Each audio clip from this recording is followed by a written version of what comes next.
안녕하세요. 감동사연 채널 일상공감입니다. 오늘도 한국과 각별한 인연이 있는 외국인 분들의 이야기를 생생하게 전해드리겠습니다. 오늘의 사연은 특별한 이야기가 될 것 같습니다. 사연자님을 모셔보겠습니다. 안녕하세요. 안녕하세요.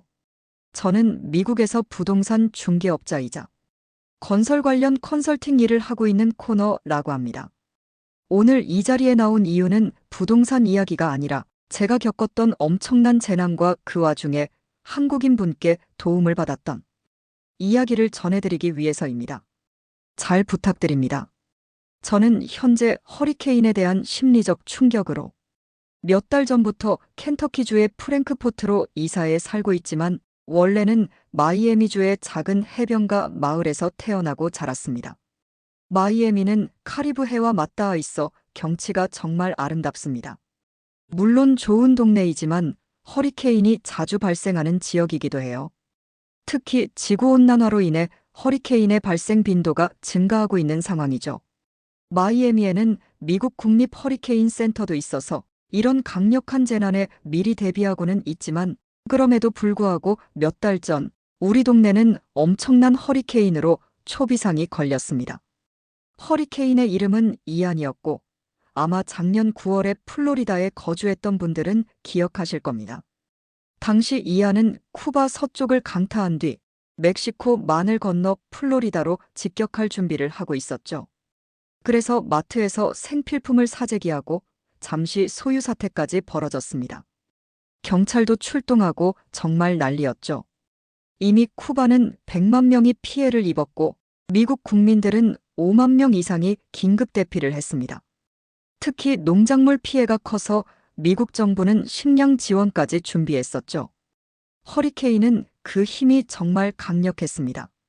제 마이애미의 작은 해안가 마을에 닿을 때는 카테고리 5였죠.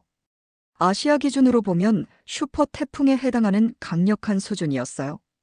이 정도면 집을 포기하고 떠나야 할 상황이었죠. 마치 진주만 공습과 같은 분위기였습니다. 비상사태가 선언되고 허리케인은 결국 우리 마을을 강타하며 마을 전체가 거의 다 쓸려갔습니다. 쓸어갔다고 하면 그냥 지나간 것처럼 상상할 수도 있는데 그게 아니었습니다. 정말 끔찍한 광경이었죠. 집들이 하나하나 다 뜯겨나갔고 수많은 사람들이 집을 잃고 보험회사에 전화를 걸었지만 보험회사들이 제대로 대응하지도 않았습니다. 결국 저는 집을 잃고 대형 텐트에서 임시로 생활하게 되었습니다. 그런데 그때 해안가 쪽에 혼자 멀쩡하게 남아있는 집이 있다는 소문이 돌기 시작했어요. 처음에는 전혀 믿지 않았습니다. 그런 상황에서 그런 소문은 루머일 가능성이 크니까요.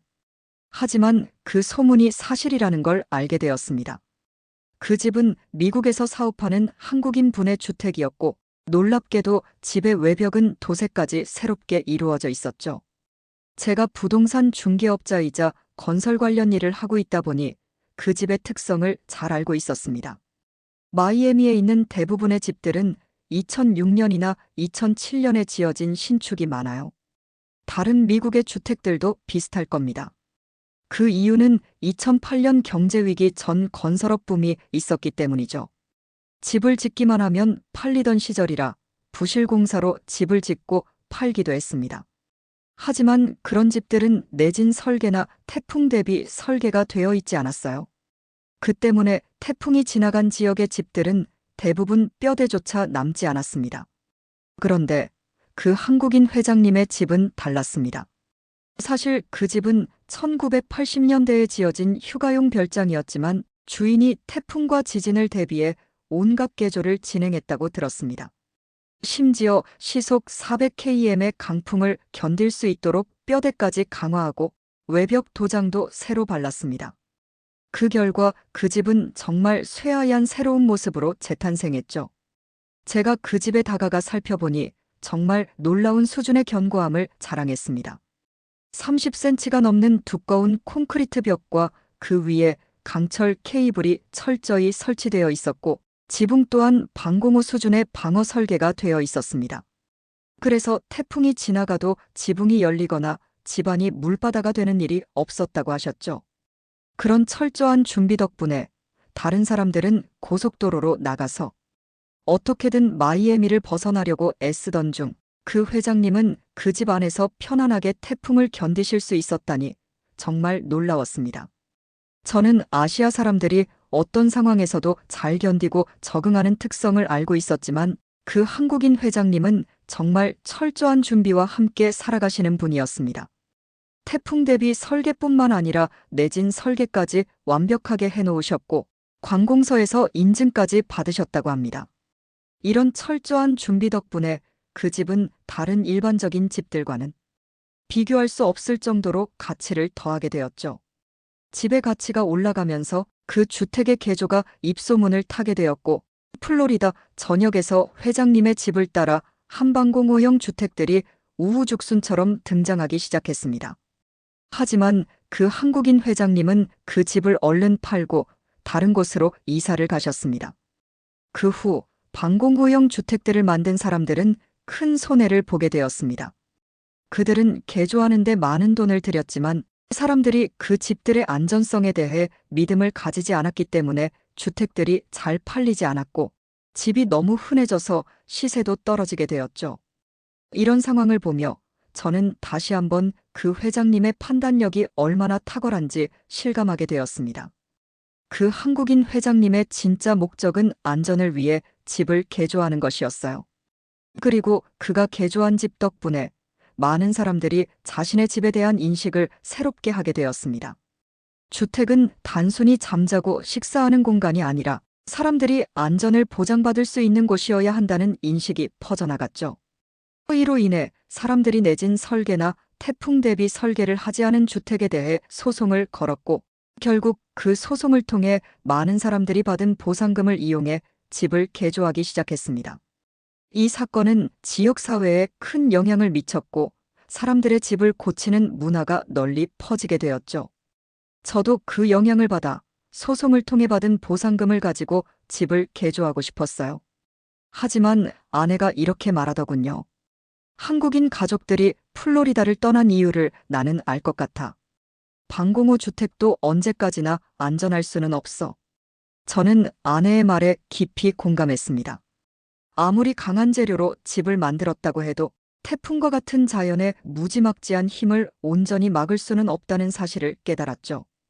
그렇게 우리는 결국 차라리 켄터키 주 프랭크포트로 이사가서 새롭게 시작하는 것이 더 나을 것 같다는 결론을 내렸습니다.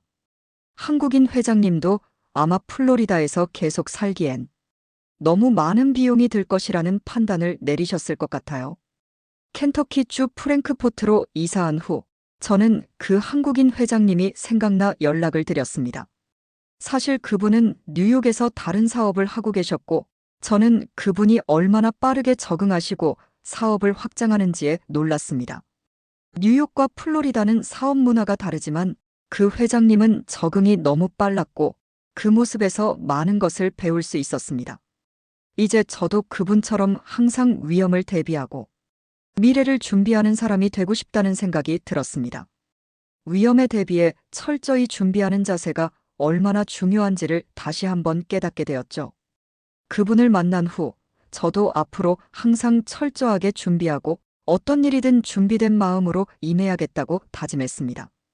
그 한국인 회장님처럼 언제나 상황에 맞는 대비책을 마련하고 철저하게 준비하는 삶을 살고 싶습니다.